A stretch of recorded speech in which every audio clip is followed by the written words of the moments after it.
आपण जे मशीन घेतलेलं आहे हे आहे ॲग्रोफॅब फॅन माउथ. आता फॅन माउथबद्दल त्याचं वापरण्याचे महत्त्वाचे मुद्दे या ठिकाणी मी चेकलिस्ट त्याच्यामध्ये तुम्हाला या व्हिडिओमध्ये सांगणार आहे.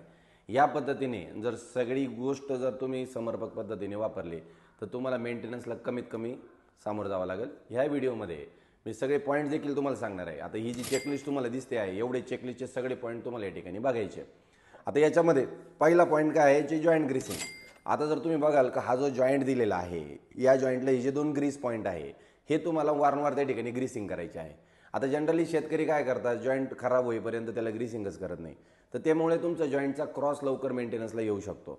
त्याचबरोबर हे 2 जॉईंटच्या मध्ये जो पाईप दिलेला आहे आपण या ट्यूबला देखील तुम्हाला ग्रीसिंग करायचं आहे. शेतकऱ्यांना असं वाटतं की 2 याला केलं तर झालं, तर बऱ्याच जणांचं जॉईंट नंतर सुट्टं देखील होत नाही. आता आपण मोठा जॉईंट का घेतला याचं उत्तरच आपण विसरलो. जॉईंट मोठा घेण्याचा फायदा असा झाला की तुम्ही मशीन जोडत असताना एकट्याला ते जोडता यावं, पूर्ण मशीन जोडल्यानंतर जॉईंट जोडता यावं, हा याच्या मागचा उद्देश होता. तर तो उद्देश त्या ठिकाणी पूर्ण होताना दिसत नाही आहे. त्यामुळे जॉईंटचा जो ट्यूब आहे त्याला देखील तुम्ही ग्रीसिंग कराल अशी मी आशा बाळगतो.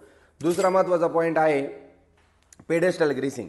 आता आपला जो माउथ आहे त्याचं वरचं जे तुम्ही पंपाचं जे ब्रॅकेट बघू शकतात फोटोमध्ये, हे ब्रॅकेट आहे पंपाच्या एकदम वरती आहे. त्याच्यामुळे पंपाचा जी पेडेस्टल बेरिंग आहे, बऱ्याच जणांची कंप्लेंट आहे की तिथं ग्रीस करणं थोडं अवघड जातं. हरकत नाही, तर अशा ठिकाणी जेव्हा तुम्ही स्वतः ते करणार असाल तर नाही काही तर तुम्ही त्याच्यावर ऑइल तरी ओतलं पाहिजे. जी पेडेस्टल बेरिंग आहे त्याच्यात जी बुदली येते आपली, तिचं तुम्ही फोटोमध्ये बघू शकता, ती जी बुदली आहे हिचा वापर करून तुम्ही पंपाच्या खालचा जो पेडेस्टल बेरिंग आहे त्याच्यावर नाही काही तर त्याच्यावर ऑइल तरी ओतलं पाहिजे, जेणेकरून ते ल्युब्रिकेशन त्याला प्रोव्हाइड राहील. मागच्या बाजूची जी पेडेस्टल बेरिंग तुम्हाला इथं दिसते आहे ती पेडेस्टल बेरिंग थोडी इझी आहे ग्रीसिंग करायला, ती तरी तुम्ही ॲटलिस्ट ग्रीसिंग केली पाहिजे असं आम्ही तुम्हाला आव्हान करतो. पुढचं आहे दुरी ग्रीसिंग. आता आपला जर तुम्ही ॲग्रोफॅबचा जर गाडा घेतलेला असेल तर त्या गाड्याला ग्रीसिंग पॉईंट देणारी एकमेव कंपनी आहे ॲग्रोफॅब. आता त्याला का, तर हे जेव्हा आम्ही सुरुवातीला मॅन्युफॅक्चर करत होतो आम्ही सुद्धा देत नव्हतो, परंतु जसं जसं आमचा अनुभव वाढला की इथं येणारे 70% 75% मी तर म्हणेल 80% गाड्या जेव्हा येतात तर त्यांच्यामधला जो हुक आणि त्याचा जो गट्टू आहे त्याच्यामध्ये प्ले पडून त्याला गाळा पडलेला असतो. आणि ते का पडतं, त्याला ग्रीसिंग कोणी करत नाही म्हणण्यापेक्षा तुम्ही आमच्यावर आरोप केला पाहिजे का तुम्ही त्याला ग्रीस पॉईंट देत नाही.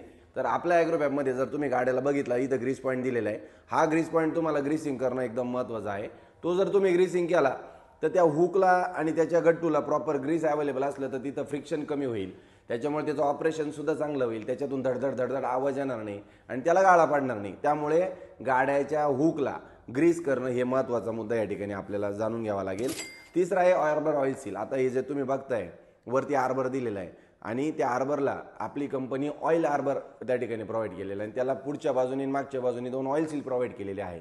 तर हे महत्त्वाचं आहे का तुम्ही त्या आर्बरचं ऑइल सील हे चेक करत राहा का त्याच्यात ऑइल लिकेज झालेलं आहे का.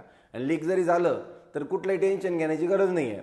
तर वाटलं तुम्हाला तर तसं तुम्ही त्यामध्ये ग्रीस आणि ऑइल एकत्र करून या हा जो पॉईंट दाखवलेला आहे या पॉईंटमधून जर मध्ये जर सोडलं तर आर्बरच्या बेरिंगा नेहमी लुब्रिकेटेड राहतील आणि त्या जर लुब्रिकेटेड राहिल्या तर तुम्हाला त्या बेरिंगांचं मेंटेनन्सला सामोरं जावं लागणार नाही.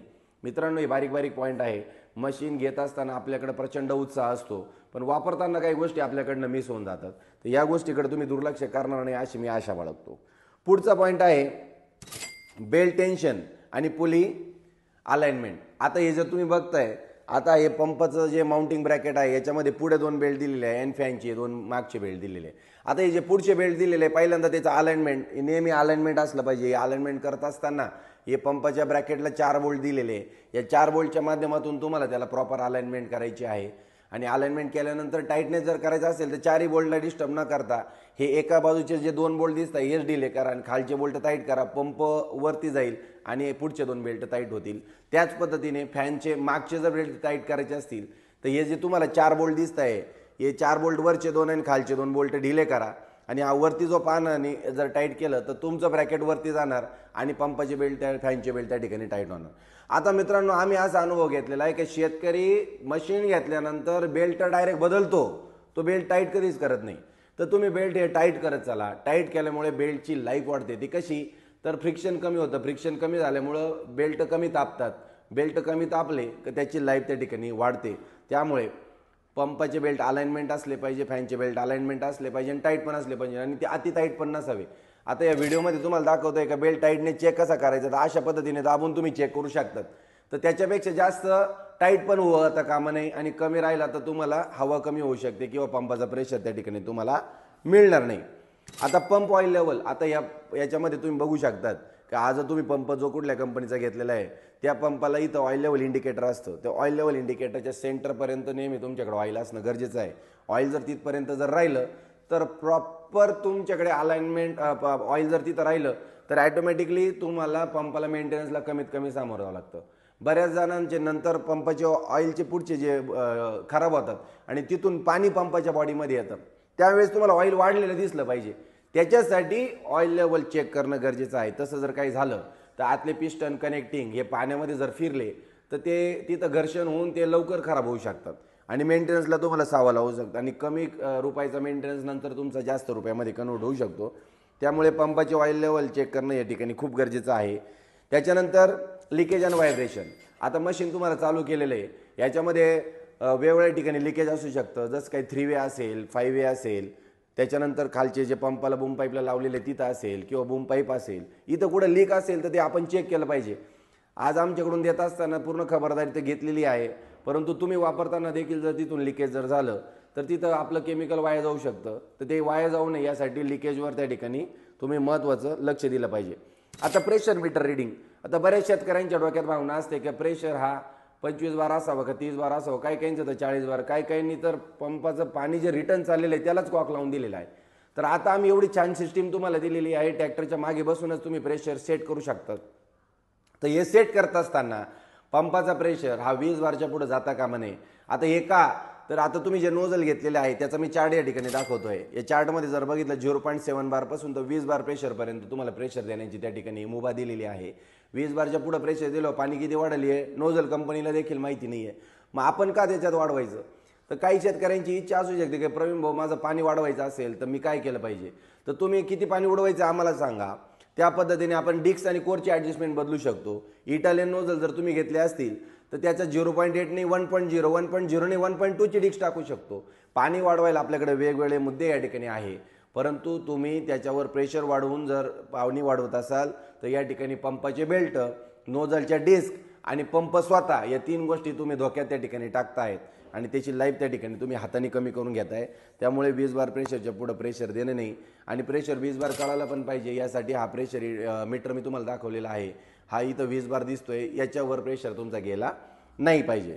त्याच्यानंतर पुढचा प्रश्न आहे फॅन डगनेस. फॅन काय तुमचा डग फिरतोय का? फॅन जर डग फिरला तर ॲटोमॅटिकली मशीनमध्ये व्हायब्रेशन जनरेट होऊ शकतात आणि मशीनमध्ये व्हायब्रेशन जनरेट झाले तर फॅन तुटू शकतो. त्यामुळे फॅन डगनेस आहे की नाही इथंच तुम्ही चेक करा.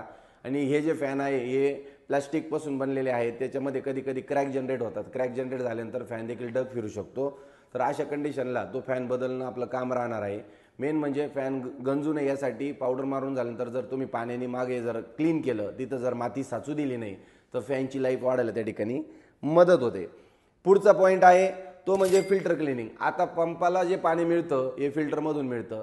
फिल्टरला या सिस्टीमची मी किडनी या ठिकाणी समजतो आणि पंपाला या ठिकाणी आपण त्याचं हार्ट समजतोय.